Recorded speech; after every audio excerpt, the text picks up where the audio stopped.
Okay,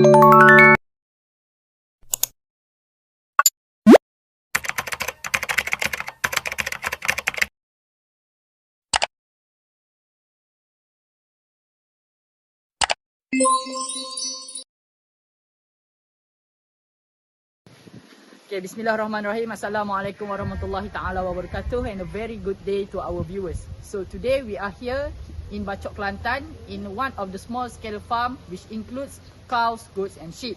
So today we are going to interview one of the owners of this farm to know how they handle the waste in this farm. Okay, Assalamualaikum Cik. Waalaikumsalam. Apa khabar Cik? Selamat hari raya. Okay, jadi hari ini boleh tak kita orang nak interview Encik tentang macam mana Encik menguruskan sisa di ladang Encik ni? Boleh. Tak masalah. Okay.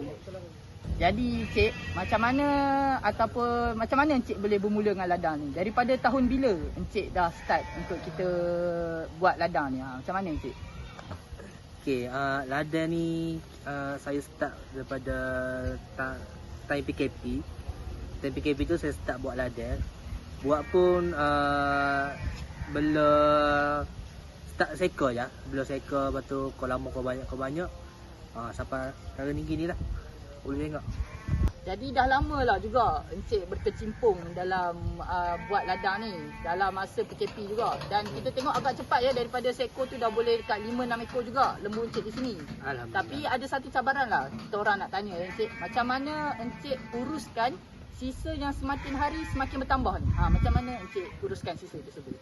Okey, untuk tarik lembu ni, saya nak kata lebih pun tak pandai juga. So saya guna tradisional aja.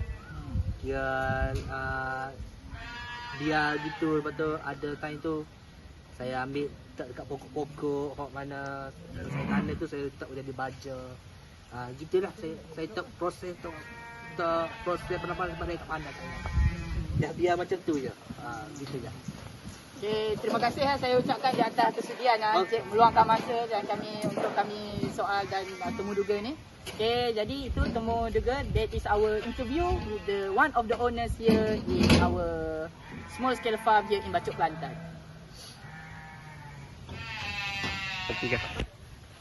So as you can see on this land, if the waste of the animal is managed traditionally, you can see it is more scattered on the land and it is not good. It can cause pollution. So we will recommend some other way to the owners of the farm to manage the waste more efficiently, so that he can use all the waste and produce it into a more useful product. Okay, based on our visit to the farm, we found that the farm is very near to the residential area and it can produce an unpleasant smell to the residential area.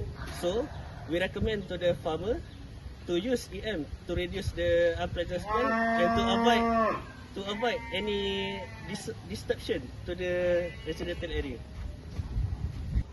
Since the farm still using the traditional method, we suggest that composing is the best method and the cheapest method to handling the waste from this animal. So this can reduce the space area for animal waste and can be used for plant as a fertilizer. Alright, as a conclusion, animal waste management is important, especially for the small scale farmers, because it can prevent the pollution to the neighbor and also it can convert the animal waste into a good finished product. Okay guys, I think that's all from our group. So please keep your farm healthy and save the environment. So that's all from us. Stay tuned. Thank you. Bye.